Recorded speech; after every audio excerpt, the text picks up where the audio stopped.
Hello, everyone. Welcome to the 12th episode of Tech Tactics Live. Although it kind of looks like I'm at PCA's headquarters, obviously I'm not. I'm actually on site in White Sulphur Springs, West Virginia at PCA's National Treffin Program at the Greenbrier. So we've got Tech Tactics Live tonight, and that doesn't change anything.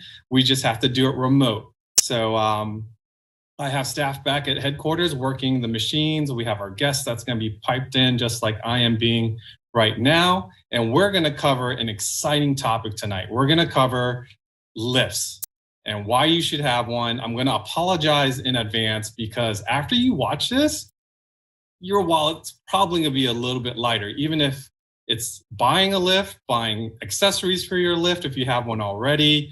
But it's such a cool topic, and I know that there's a number of us out there that have considered a lift. And even though I'm remote, you dream so much that you even get die-cast 1/18 scale lifts for your cars. So be sure to like, subscribe, and comment, because that's going to help our algorithm with YouTube. Like, subscribe, comment. Be sure to enter the raffle. We're giving away a Flexit Solar Light Kit that was donated by our guest tonight, and there's 2 of them. So make sure you put your name and where you're from by, I believe, by 8:20, and then we will announce the winners at the end of the show. Also, be sure to put your questions in the live chat.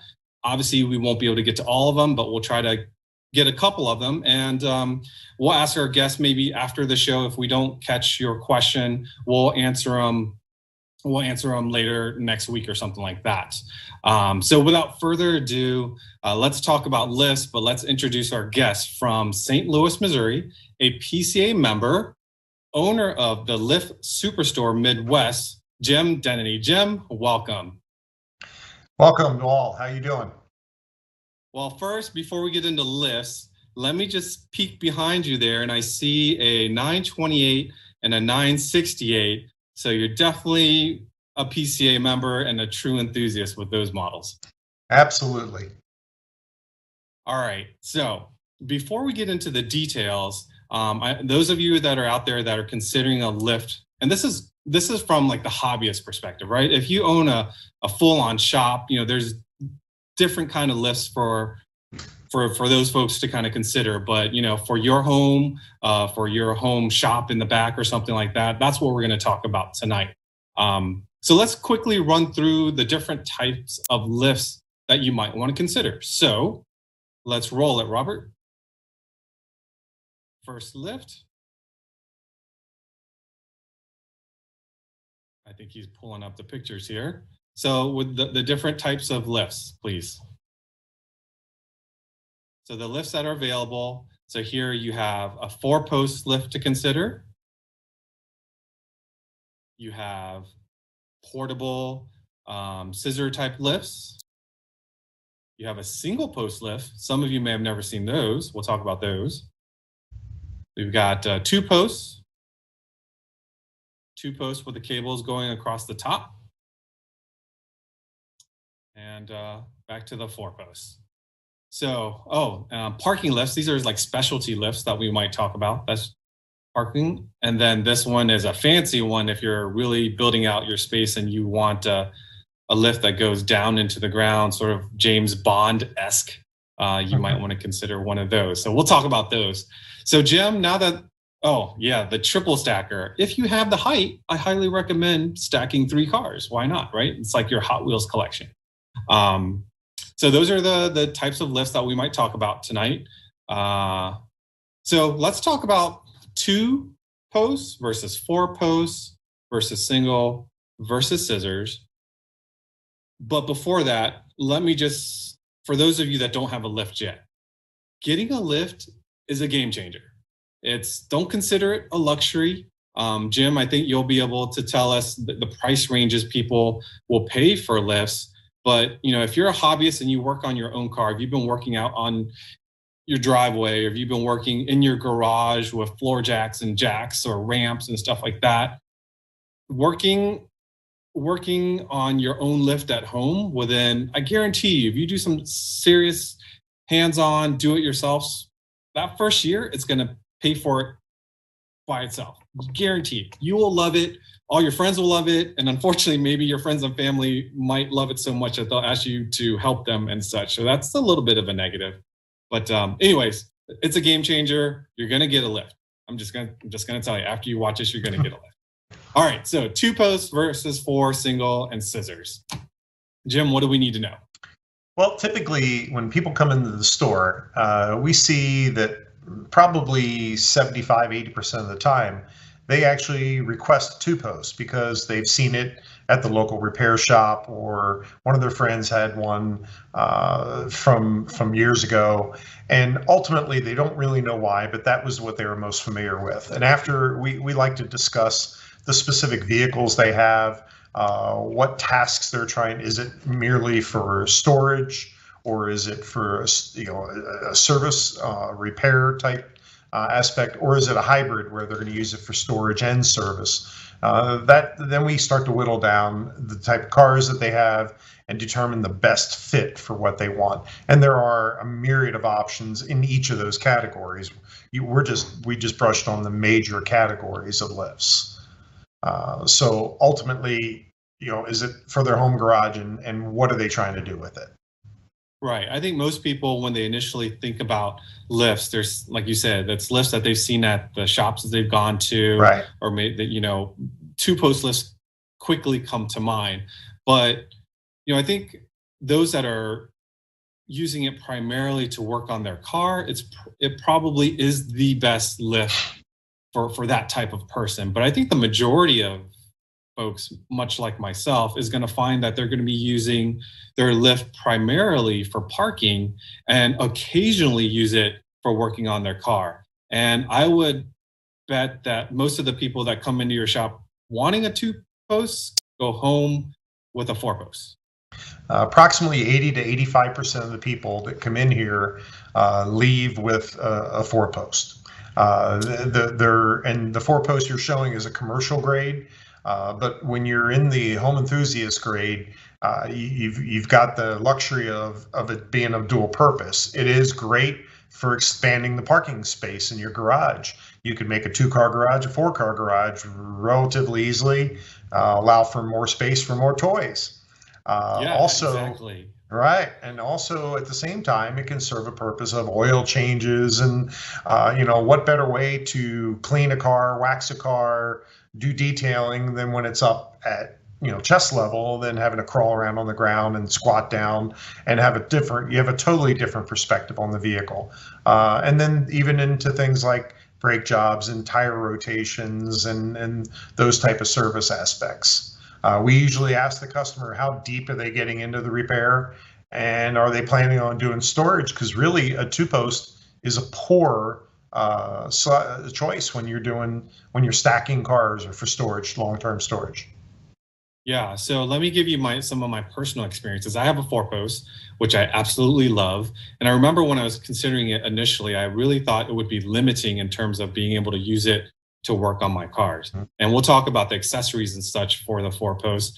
But one of the things that I love about a 4-post is you drive on and you lift up, right? And that may sound pretty simple, but with a 2-post, what do you have to do? You kind of have to drive and figure out exactly where to position the car. Then you got to get out, and then you got to position the arms properly. Then you lift the car. That doesn't sound like a lot, but if you're using it as a storage device, and once you get it up there, let's be honest, most of the older Porsches leak, right? So with the 2-post, if you're storing like an early 911 or something like that leaks, there's really very few, I don't think there's a way. I guess you could put something on top of the car below it, but with a 4-post, you have drip trays. You can take care of that. And I don't do like an engine drop all the time, right? So all the service, like you said, brakes, changing oil, changing water pumps, all that kind of stuff I've been able to do on my 4-post. And detailing the car has also been, man, to be able to paint correct a door panel at eye level and then wiping it down and being 6 inches away from the door and seeing whether or not you've done a good job inside your garage is, I mean, it's, again, for those of you that are considering about getting a lift, just do it, because your back's going to thank you, and your back is worth way more than whatever the cost of the lift is going to be. But some people can't put a 4-post in their car in their garage, so they might consider, like my dad, for example. He's in Las Vegas, and I guess a slab in his garage has the tension wiring, which was not that big of a district. He had height issues, but he ended up doing a scissor lift. I think we have a picture of one of the scissor lifts here. And it's obviously you can't park a car underneath, but for doing tire rotations, brake job, just pretty much any kind of service. He services his VW Eurovan and lifts it up. And again, he's not down on a chair or bending over as much, and it's pretty high up. That works out well. The other lift that we showed you earlier that's not very common, and it's kind of an oddity to me, is the single post lift. And let's see if we can bring up that picture. Okay, Jim. So when I look at a single post, the physics of it doesn't, I know it works, but what's your experience with them? It's just one post seems very... You actually have 3 different renditions of a single post. You have a single post that bolts down, that is for parking only, and that's the one that you have pictured on this page. We also have a single post that is portable, and it has arms that swing like a 2-post, which is going to give you some flexibility in doing service work, but once again, not a good storage solution.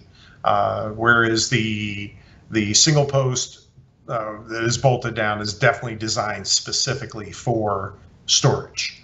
As you said, the physics of it, when you look at it, it always has a tendency to lean to the side away from the post.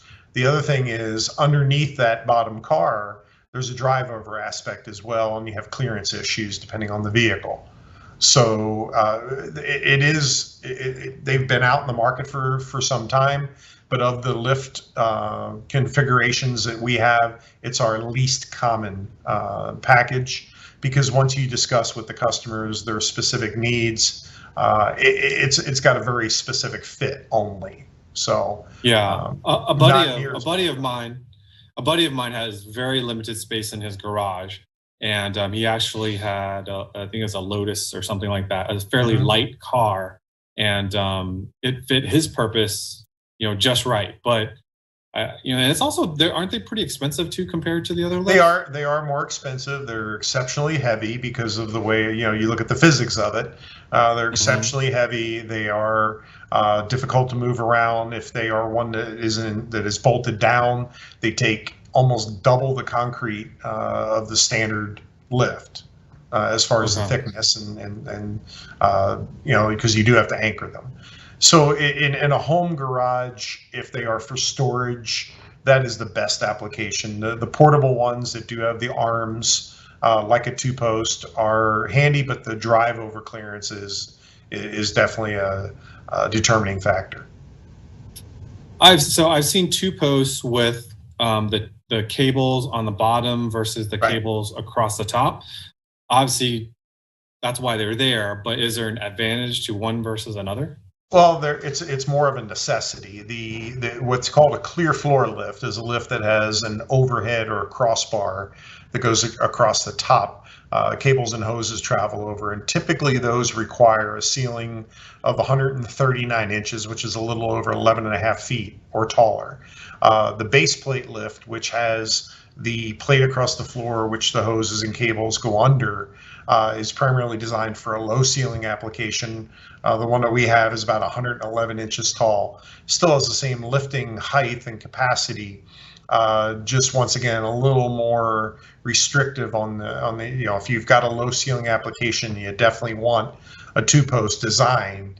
Then if you're under 139 inches, you're going to need a base plate design lift. The concrete thickness is a huge requirement, and most of the garages, the home garages, don't have the concrete thickness or tensile strength to support a two-post lift. And if you think when you have a base plate, you've got two posts and you have a crossbar going across the top, it does offer some additional strength. With a base plate, you don't have that, so there's a lot of additional force on the anchor bolts. So therefore, the concrete is even more specific and more limiting. Okay, well, I'm. If you guys see me peeking down, it's because I'm looking at my phone here, and I'm loving all the traffic on the chat. We have 166 folks on with us right now, and I think we have a couple of questions. Maybe Robert. Okay, from Daryl. Does anyone make a 4-post lift that is a little smaller for our Porsche cars? So I want to save floor space. Can I answer that? Yeah, go ahead. We just put a lift in a condominium garage. It was a 1-car garage, and the customer was putting a Boxster on it, and the footprint of that lift is 102 inches wide by 175 inches long. It's actually the lift that's behind me in the picture. And we'll talk later about how your vehicle and your garage and your surroundings impact the type of lift that you purchase, because there are a lot of variables, more so than the models, the main configurations that we discussed. But we just put one in a guy's garage with a very small application. It was a 1-car condo garage, and it fit perfect.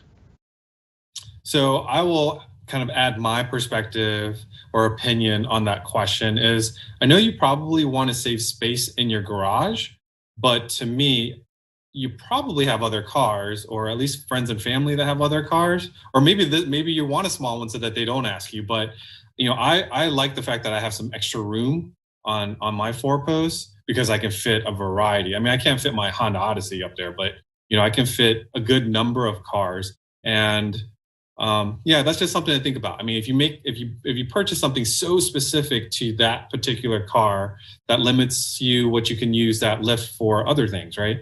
So just keep that in mind. Not saying it's right or wrong, just something to think about. Our next part, we were going to talk about, John Novotnik. We're going to get back to that question, John. So just stand by with that one. But that's a very good question. Let's just get Jim's opinion on, if your desired objective is for storage, what lift would you recommend? 4-post, absolutely. 4-post, okay. And if your desire is to service your car, work on it, drop engines, I'm guessing 2-post?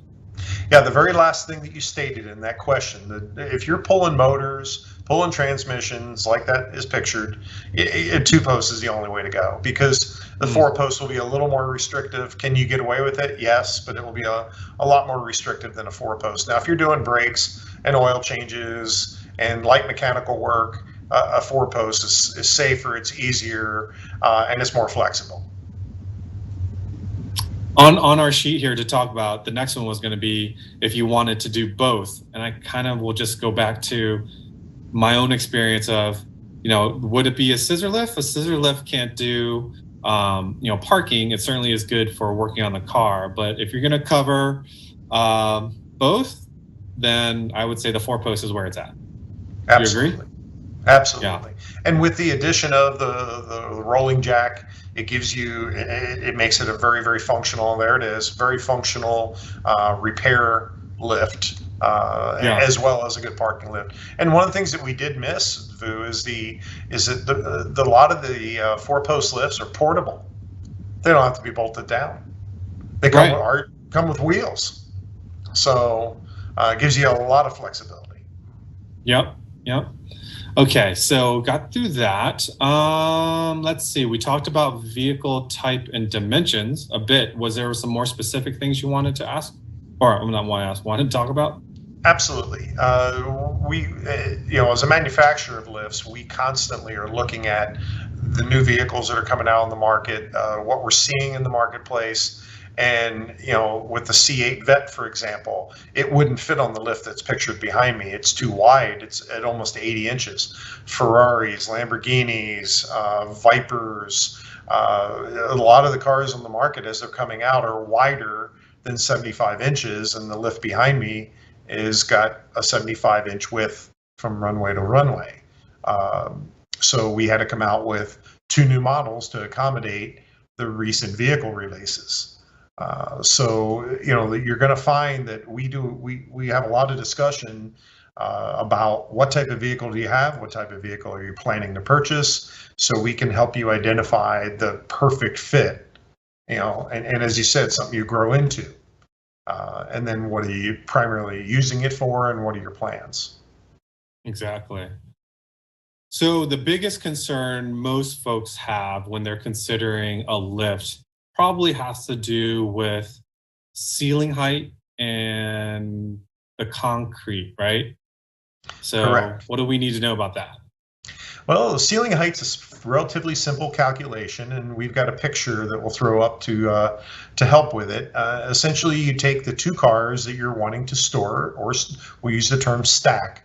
So let's say that it's a Corvette and a 911. You've got 2 cars that are between 46 and 48 inches tall. So the 2 question marks would be 48 inches. The runway that you're driving on, plus give yourself a wiggle room, that might be 6 inches. So now you're 96 and 4, or 96 and 6. It's 102 inches. That's 8.5 feet. So you always start with the garage opening, the ceiling height. And if you have a 9-foot opening or 9-foot garage height, you've got some wiggle room. The garage door is going to be your other consideration to make sure that its path falls as close to the ceiling as possible. We employ a guy that does garage doors because you'll see garages with 12-foot ceilings and the door is 5 foot down from the ceiling. So we employ someone to address those issues. But it's a fairly simple calculation. And once again, you look at today's vehicles, and there's vehicles that are taller. So now you need a lift that allows for a taller vehicle, an SUV, a Jeep, something on the bottom with your collector car, your weekend car on top. So once we get the types of vehicles, the ceiling height, garage door opening, etc., we can calculate what's the best fit. So bring that picture back up, Robert. One of the things that folks need to make sure they remember, and it's not hard to do, again, because I've done it, is the rails for your garage door can be readjusted or reset so that they hug the wall, so that the door doesn't open up on the car that's up top. And one of the other things that I've done on mine is, you might currently have a garage door opener that kind of sits in the middle of your garage, or it might sit where the second car might be on top, is they make garage door openers that are side mounts. And so it eliminates everything in the middle so that your door will, pull or open up snugly against the wall and only go halfway as far back. And then the motor for your garage door sits on the side. So you have pretty much everything clear for your car at the top. So not hard to do. It's just something to consider. And most people don't realize it, but they can put a lift in their garage. What's the minimum height that you've installed? And obviously it would have to be 2 short cars, 2 low cars, but what's the minimum ceiling height? About 9 foot. 9 foot. And 9 feet is like a builder's typical garage height, right? Not typical, actually, there isn't even typical. There's no typical anymore. That's why we have to do a lot of measuring, and just to be sure that it's going to fit. We just did a job recently where the clearance to drive the car underneath allowed for about 1.5 inches of play. Okay. So you've got to make sure that, and it was primarily a storage scenario. So you want to make sure it works. And then we do 3 to 4 garage doors a week that have to be enhanced to be able to allow for the cars to fit. We are at 8:24, so I want to announce the 2 winners of the lights. Winners Todd Etchison and Andrew Kriz. Todd Etchison and Andrew Kriz. Just make sure you reach out to Damon and we will get the lights out to you guys. Congratulations. Let's go to a true false. The first true false for tonight. It's about all 220 volt lifts are 3-phase. True or false? True or false? The answer is, Jim? False. Most all your 220 volt lifts are single phase. Single phase. And that's important because you can run it off of a welder connection. If you already have a welder plug, you could wire it into a welder type plug. So that goes back to our question from John Novotnik earlier about 110 versus 220. So which is best and why? Well, it depends on the style of lift. On a two-post lift, most every two-post you're going to deal with is 220.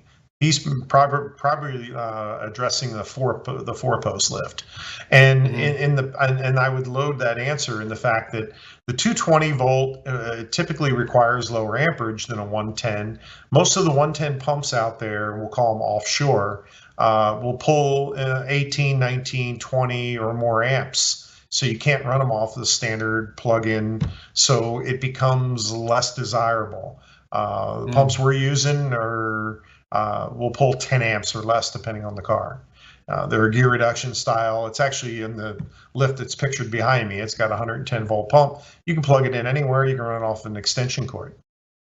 So speed-wise, the lift behind me will go up somewhere around 50 to 52 seconds, depending on the car, all the way up with 220. It will take about 10 to 15 seconds longer with 110. Ours, it's the same price on our lifts, and I will tell you, 95% of our four-posts, maybe 98% of them, are 110 volt. But it's because of the lower amperage. Well, then, and it's also like when I'm raising my car, I'm not in a rush to raise it, to be honest with you. And I have 110, and I just making sure all the locks. I'm looking around. Probably the thing that I'm worried most is I didn't move something as I lift the car. I don't want to scratch something or whatever. But something to consider is if you do 220, most garages don't have 220 in there. So if you choose a 220 lift, now you have to hire an electrician to wire it up correctly. Whereas 110, as you said, if you have the quality pumps like you, where you can plug it into your standard 110. Again, 15 seconds extra holding the button is not going to kill me. Also, it doesn't lend itself to portability like 110 does. You can, with a portable lift, you can plug it in anywhere. Right. So hopefully, John, that answers your question. We talked about speed, talked about plugging in. Let's do another true false about cylinders. Not that one. We're talking about four-post cylinders. Those are the other true false questions. There it is. A four-post lift has 4 cylinders. True or false? False. How many cylinders do they have? They have 1, but there are some very, very limited high-end truck lifts that lift 140,000 pounds that do have 4 cylinders. But in our application, they're a single cylinder. Single cylinder with a network of cables. That is correct. Yeah. All right. So let's talk about selecting a vendor. Much like when you are shopping for a Porsche, you need to be well educated, and sometimes the car itself is obviously what you're after, but selecting the right vendor is equally as important for the lasting experience with that particular product. So Jim, you've put together a couple of things for folks to consider when selecting a lift vendor. ALI certified lifts. What is ALI? So ALI is the Automotive Lift Institute. That is a third-party safety and quality certification that is for commercial lifts, but it is also extended to the home enthusiast models. ALI does stringent testing, much like a UL approved refrigerator or appliance. ALI, one of the requirements is what they call 150% proof load testing, which means that the lift, like the one behind me, is an 8,000 pound capacity lift. It is tested to at least 12,000 pounds. Also, the four-post lifts require a secondary locking system more than just the mechanical handle. They have a lock that is cable actuated, and there's one on every cable. If you are considering a lift, probably the first thing you want to look at is it ALI certified or not, because if it's not, there's a reason why. You can go to autolift.org. You can look up the ALI certified lift manufacturers as well as the models. So don't just let someone tell you. Make sure you go there and check it out. So this is like the Good Housekeeping seal, but for lifts. Absolutely. Okay. And in some areas, it's required. Right, and we'll talk about that a little bit later too. Yes, sir. Warranty and on-site service. So ask the hard question, what's your warranty? But even go deeper and say, how do I get it if I need it? Is it an on-site service program where the manufacturer has dispatches a service tech out there? Or is it something that you have to give them a credit card? They will send you the part. When you return the part and they deem it to be manufacturer's defect, they'll go ahead and refund your card. You got to be careful with that kind of program. But ask them, what is the warranty? What does it entail? Is it in writing? And how do I get it if I need it? How do I take advantage of the warranty if there is an issue? Right. Greatly overlooked. Vendor versus manufacturer. This was an interesting one when you put this down. Share this with folks. There are very few lift manufacturers. There are many lift vendors. So you want to find out, if the vendor, does he handle the product or is it drop shipped from a warehouse? And then where do the parts come from? Do they come from somewhere else? Or are they just a person that's just handling the paperwork? You want to make sure that it's a known, and once again, ALI certified is a good way to, the ALI website's a good source for that information. And that ties right into the parts availability, because in our industry, it's been rife with vendors that come and go. You can't get parts, you can't get service, you can't get contacts. I had a gentleman call me about 3 weeks ago on a Saturday and was begging to purchase a pump because he had a car stuck up on the lift, a 6-month-old lift, and he couldn't get a hold of the vendor. And I've seen some of the lifts out there with kind of like no markings on it, and that kind of scared me, because there's probably no markings because they don't want you to find them after they sold you this great deal, right? And absolutely. That can be scary. Installation. So installation, is there installation available, and tie that into shipping, because a lot of the freight companies won't take a lift. So if they do, they can't deliver to your house. So you're going to have to go to the nearest trucking depot. Usually there's an additional surcharge for them to offload it and put it on your vehicle. You're talking about a lift that weighs 2,200 to 2,400 pounds, could be 15 foot long, very difficult to handle. Then you got to take it apart when you get home. So is there installation available? The better manufacturers have stores around the country. They also have certified installers if you need to take advantage of that. All right. And lastly, price. And usually price is the first thing on the list when I talk to a customer, when realistically it should be classified lower. Price is important, but if you take those first 5 or 6 items, or 5 items that we discussed, and you tie a value to those, what differential is there? If the price of that lift that has on-site service, has warranty, extended warranty, is a known ALI certified lift, if it's $500 or $600 more than a lift that you know nothing about, it's not certified, it doesn't have a warranty program, really, is it worth it? Absolutely. So the price. I sometimes equate it to, people talk about buying, when you do driver's ed and you purchase a helmet, right? Helmets can range from $200 to $1,000. And there's a reason why, right? And so the last thing you want to do is skimp.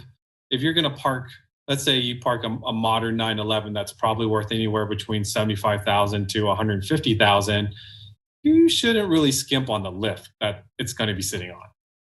That's correct. And the thing is, what if it gets stuck on it? And we have a saying that, the sour taste of poor support long outlives the sweet taste of a good deal. Absolutely. Let's do 2 more true or false. Robert, cue them up, please.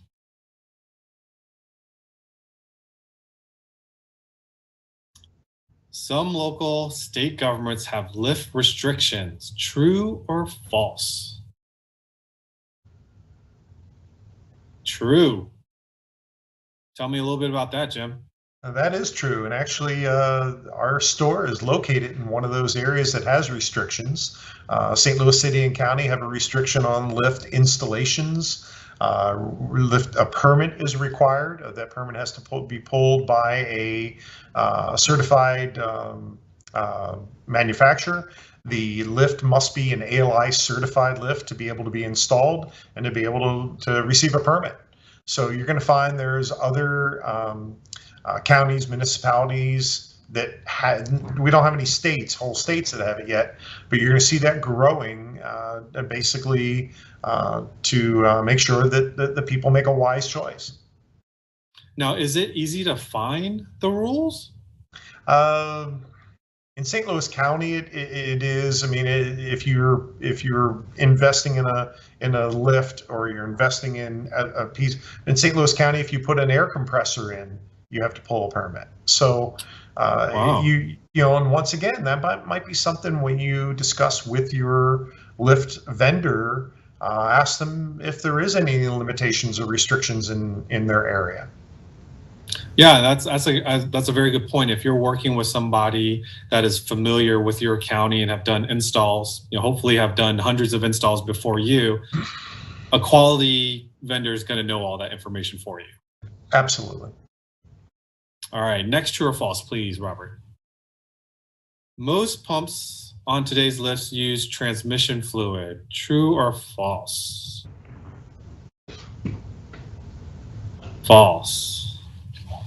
Now, can I just pause you real quick, Jim, because there was an interesting comment from one of our viewers here, Tom K. I'll just stop there. He's like, you can put stuff inside the pump to make it rise faster. Is that true? That's not true. No, we put a lubricant and an additive in every lift that we deliver.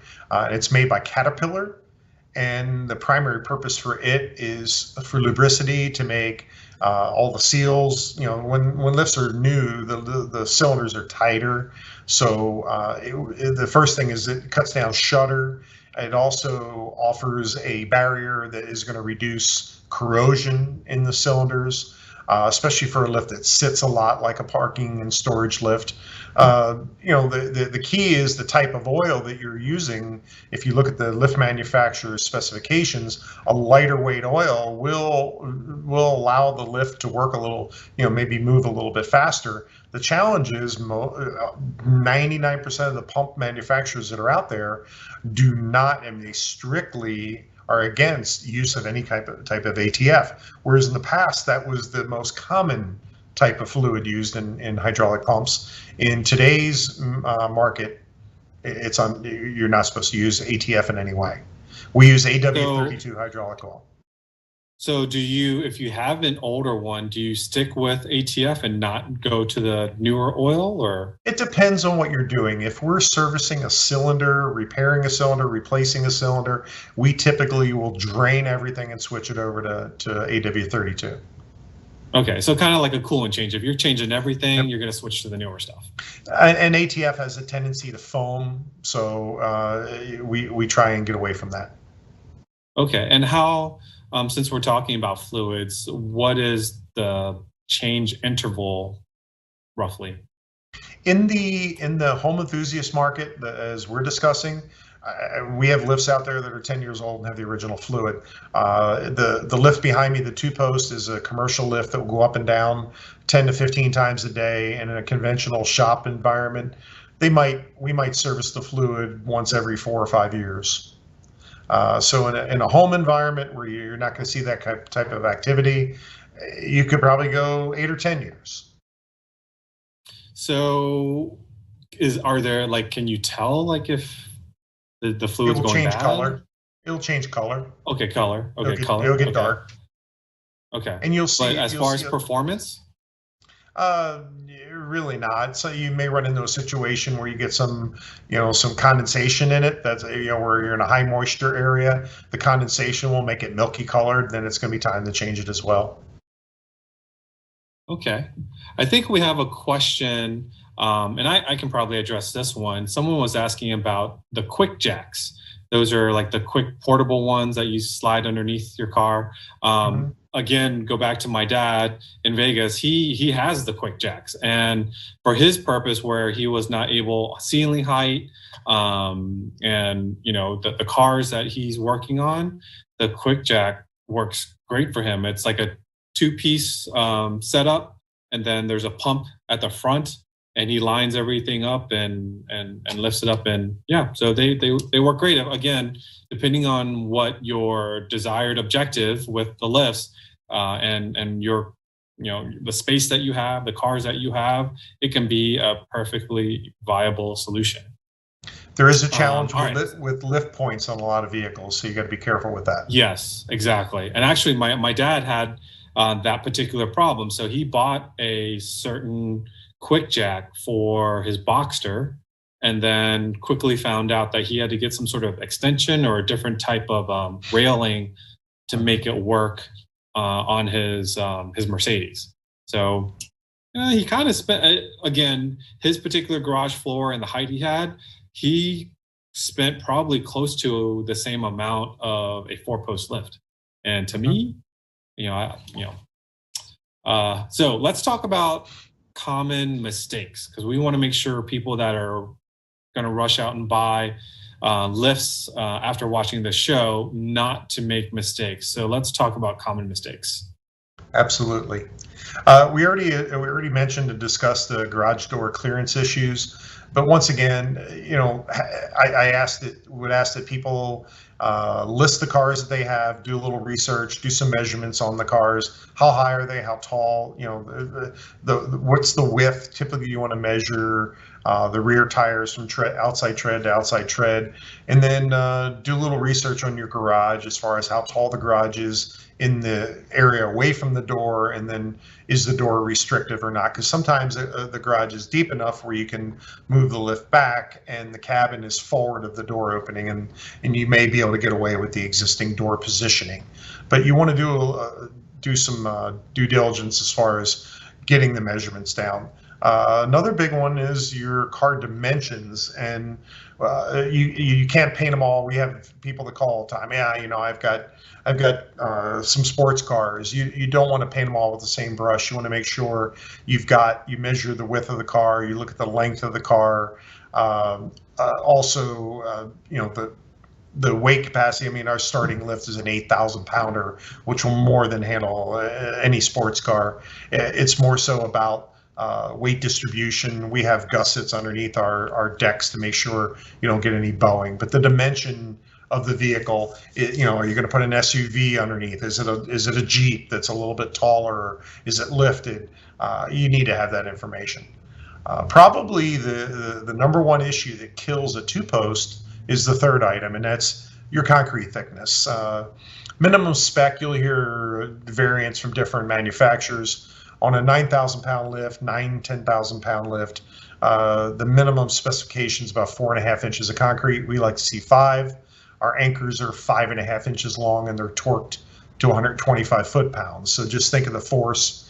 So you want 3,000 PSI concrete minimum, 4.5 to 5 inches of thickness.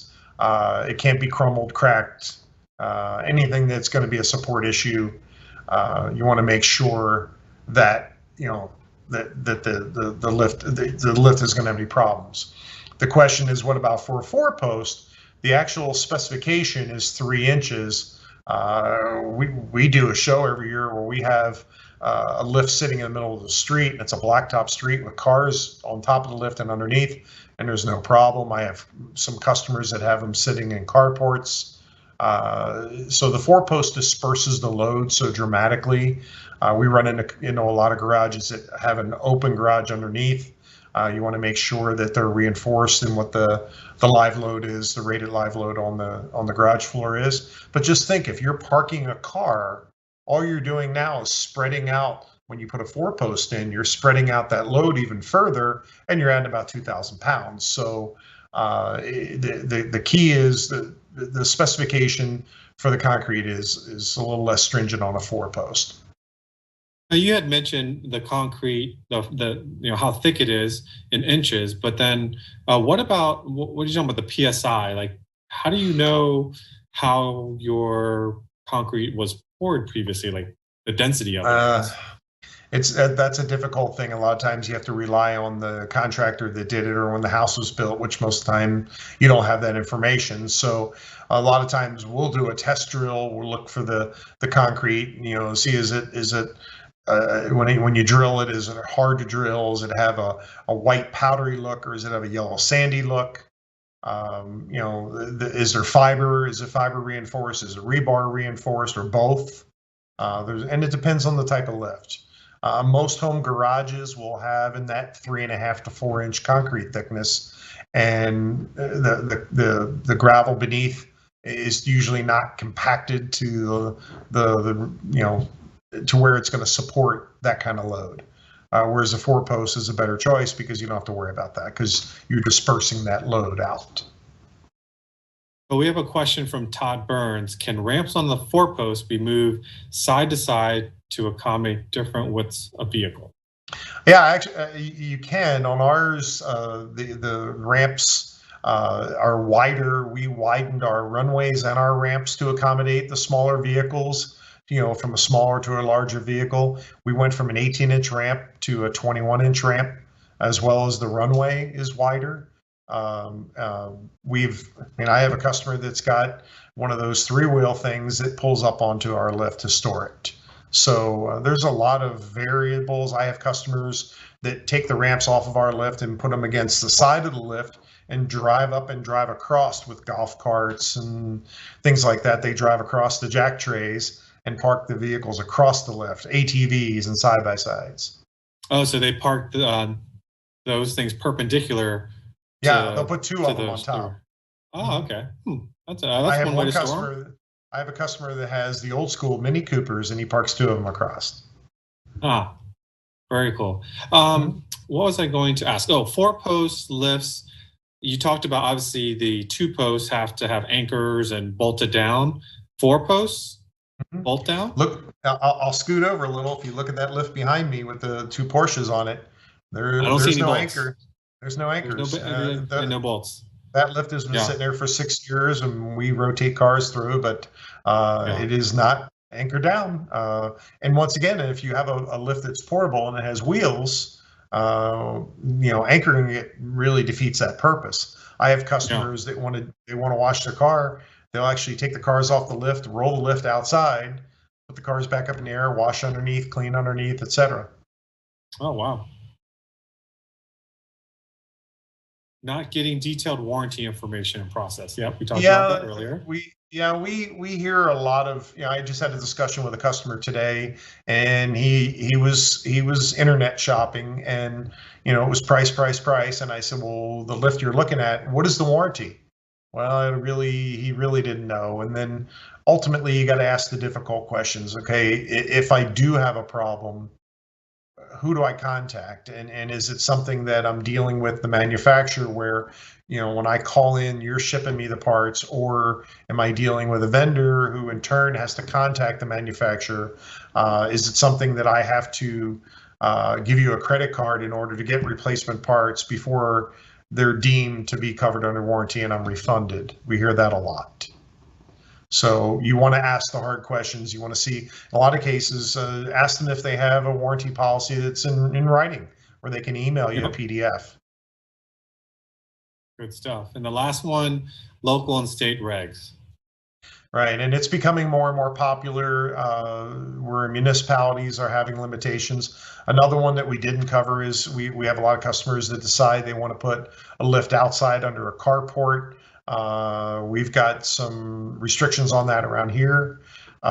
So you just want to make sure that you are aware, or your vendor or your installer is aware of any regulations or restrictions in the area.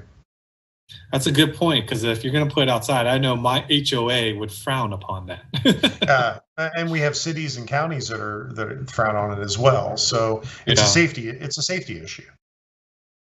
All right, well, let's change gears and talk about our favorite accessories for our lifts. Favorite accessories.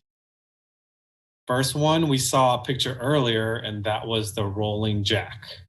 Yeah, and you and I both have that on our top of our list, don't we? Yeah. Let me just jump in real quick.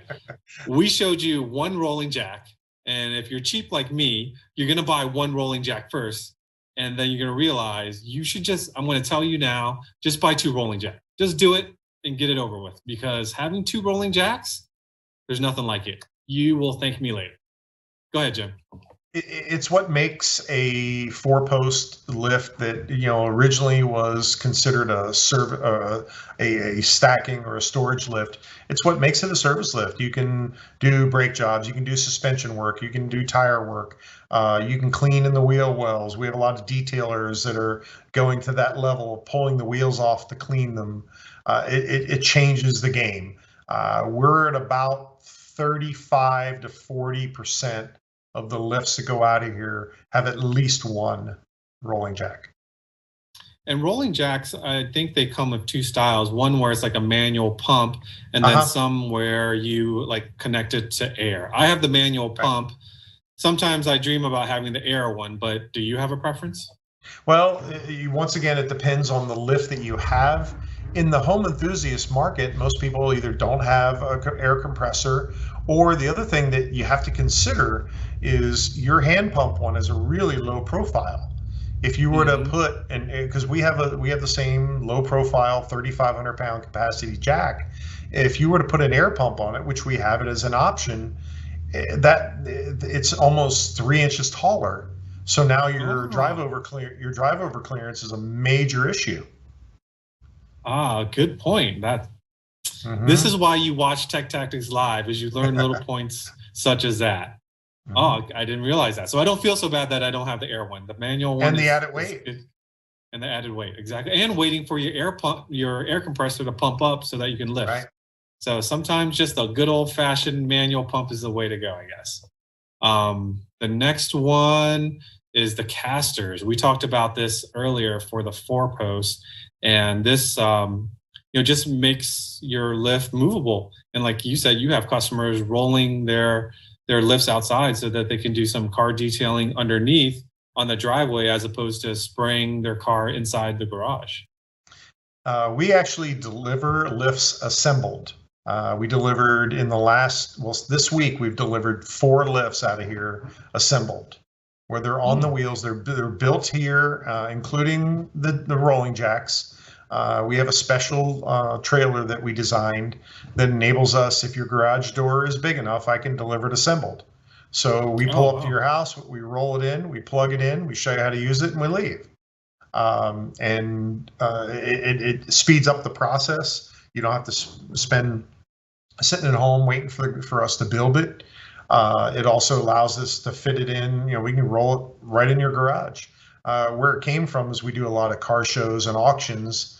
So we were having to transport a lift and get in and out quickly. So we then developed that into the ability of delivering them assembled, which really, the portability really helps. For sure. But think about in your garage, the ability to move it around and you're not sure exactly where you want to place it. Yeah, and when you decide to move, you can hire, I guess, a flatbed and roll it out of there and take it to the new house. We actually move probably 4 to 5 a month, where we'll back up at your old house, pull it up onto we have a winch, it pulls it up onto the special trailer. We go to your new house and roll it back off. Nice. Nice. Okay, so this is what I'm most excited about tonight, because this is something that I just learned about. Jim, just take my money. I'll give you my credit card. So I have like a traditional mechanics facility where your car's up and you roll this funnel thing with the whatever down at the bottom to catch all the oil. And then, I drain my oil into that, and then I bring it over by my air compressor. I hook up my air compressor so that I can then pump that same oil into my little jugs to go recycling. Now, You show me this. Bring up the picture again, Robert. So this thing here is like the jacks, where it rolls in the middle of the two ramps, and it collects all the oil, and then it has a valve at the bottom. It's so simple, so genius. Why didn't I think of it, and why don't I already have one? Oh, that's such a cool accessory, and I can't wait to get. Well, we actually make two levels of this. This is the commercial grade one that goes on our larger lifts for the repair shops, because it has a greater amount of storage. You can do 3, 4, 5 oil changes before you have to drain it. The one that we use on the home enthusiast lifts is slightly smaller. For example, I can change my Cayenne oil and still have room for my wife's SUV into one tray, and then it has a drain in the bottom that you take out and go into your oil containers or a 5-gallon bucket. It's a little simpler, a little easier to use, not so large to move around, but that is the commercial grade one. But our standard 4-post home enthusiast lift, 8,000 and 9,000 pound lift, comes with one of those trays. Now, our Porsches hold, as you know, sometimes 9 to 10 quarts. Even the home enthusiast version has more than enough capacity for that? I can do my Cayenne, which is what, 8 or 9 quarts, and then do my wife's SUV. That's another 6. Easily. Before I drain it. Absolutely. Ooh, I told you all that after watching this show, your wallet's going to be a little bit lighter, and it's going to be lighter for me. So we're in it together. Okay, last accessory. We're coming up on 9 o'clock. Lighting. This is such a cool product if you have a 4-post lift. 2 uses, and one, you and I were talking about this beforehand. The first application would be, I'm working on the car. I need to illuminate my work area without having to hold on to a handheld light, etc. That's the first application, and we do have LED kits that we use, and they are in 5 colors. But the secondary application, and we've done this for multiple customers, is to have it where those lights come on with the garage door opener. So you're pulling up to your house, you hit the button or you use your cell phone to open the garage door, and the lights, the LEDs come on under your lift to illuminate the drive-in area. Yeah, because that's a problem that I have now. Mine are not tied to the garage door. So when I pull in, the light, that's above the top car blocks all the light below. So obviously I'm using my headlights and there's kind of ambient light, but it's not bright. And so that solution you have where it ties to the garage door, once again, another great idea, very cool accessory to have. Also, you want to go to Home Depot or Lowe's and purchase that foil tape. That it's a reflective tape. You can put it on the inside of the towers of the lift. So when you're coming in at night and you have that differential from the dark outside to the light inside, that it gives you a good guide point when you're pulling under the lift. Ooh, that's a great tip. Very cool. Jim, I told you an hour would fly by. We are at the top of the hour, and I think we've covered just about everything. I believe this was the highest attended episode we've ever had, and it's thanks to you and the topic, and thank you for sharing all of your experience with lifts. Thank you for being a PCA member. For all of you that are watching, please make sure to like, subscribe, and comment. And if you like the episode, if you have questions, continue to let us know, and we will catch you next time. We'll see you. Bye-bye. Goodbye.